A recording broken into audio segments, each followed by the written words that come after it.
Corporate cronyism? Probably. Corrupt government? For sure. Some say the golden rule is he who has the gold makes the rules. What do you think? Right now, let's talk about power. Who has the power?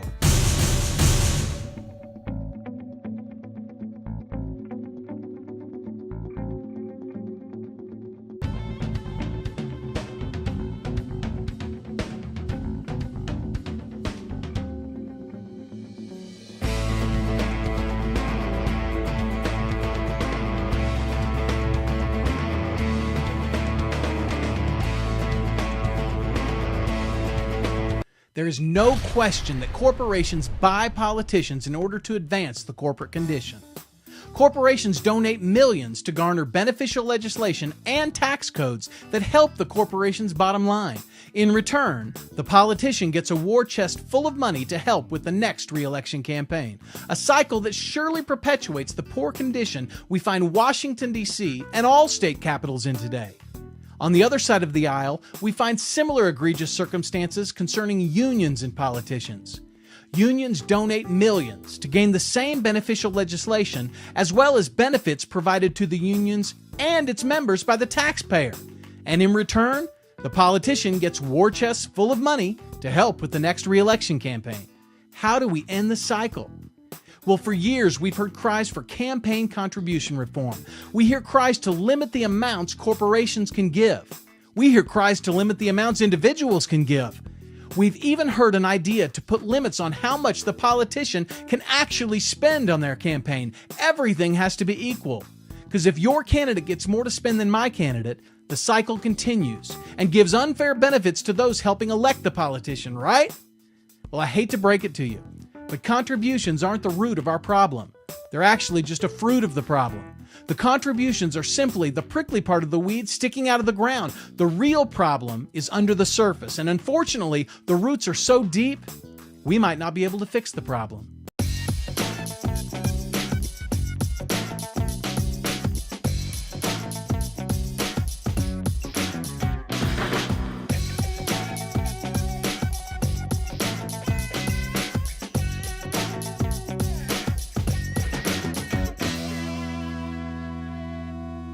The typical argument is corporations use their millions to buy lobbyists and politicians, so regulations and tax codes are put in place or stay in place to help the corporations. Corporations are declared the power by the mere fact that they purchased the politician. But if corporations had the power, they wouldn't need to buy the politician. What the corporations are in fact doing is buying the favor of the power. It's the government that has the power to make laws, regulations, and collect taxes. It's the government that has the power to enforce the laws. It's the government that has the power to declare war. Corporations have no police officers or armies. Corporations can't make laws to favor their situation. They can't make tax codes or create loopholes for themselves. Corporations cannot force you to buy their products or patronize their establishments. And while corporations can and do pay large sums of money to politicians to do these things for them, they do not have the power to do it themselves. Corporations may be unethical, but they're powerless. So instead of focusing on the weeds we can see, we need to pull the weeds out at the root.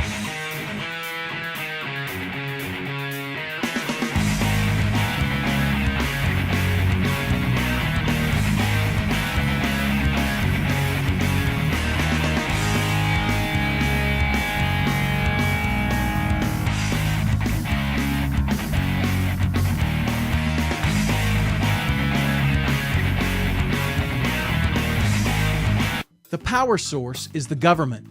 Politicians are the men and women we grant power to through our Constitution. We allow them a time of service to govern us under the guidelines we provide in the Constitution. Unfortunately, the system has grown so corrupt, electing one good person hardly serves the purpose, since there are hundreds more in every branch to negate anything constitutional or of benefit. The founders made many statements regarding politicians and who should serve. Samuel Adams said, "He, therefore, is the truest friend to the liberty of this country, who tries most to promote its virtue, and who, so far as his power and influence extend, will not suffer a man to be chosen into any office of power and trust who is not a wise and virtuous man."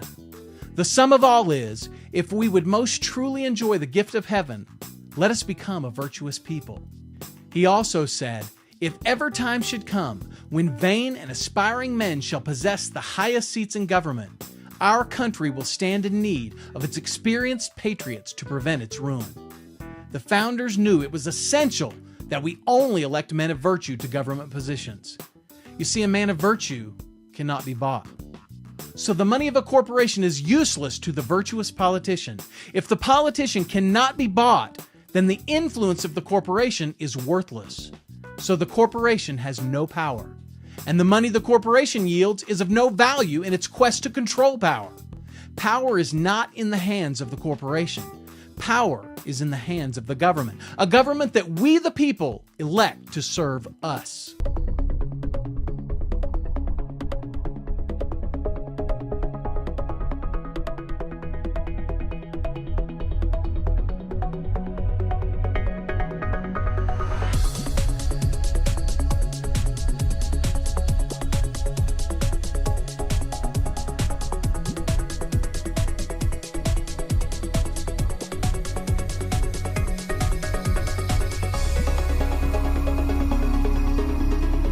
So it's clear that corporations don't have the power. They merely buy the use of power from politicians willing to sell. Can we root this corruption out? In a government with the deep seeds of dishonesty and greed that has a stranglehold on America, rooting out corruption seems less and less likely. The goal was for the people to hold power, delegating certain individuals with limited power. A small local government with a smaller, less powerful federal government. In a republic, the law serves the individual. A law set forth to protect the individual, not the majority or even the whims of the masses, but the individual alone. If the people use their power to take back control of this runaway government, we might be able to salvage what little we have left resembling a republic. The founders knew it would be difficult to keep a functioning republic. At the close of the Constitutional Convention in 1787, as Benjamin Franklin left Independence Hall, a woman asked him, "Well, doctor, what have you given us?" Benjamin Franklin replied, "A republic, if you can keep it." Franklin and the founders knew only men of virtuous character could be afforded a position in the government of this country. A virtuous person that could not be bought only to yield his power for the benefit of a few.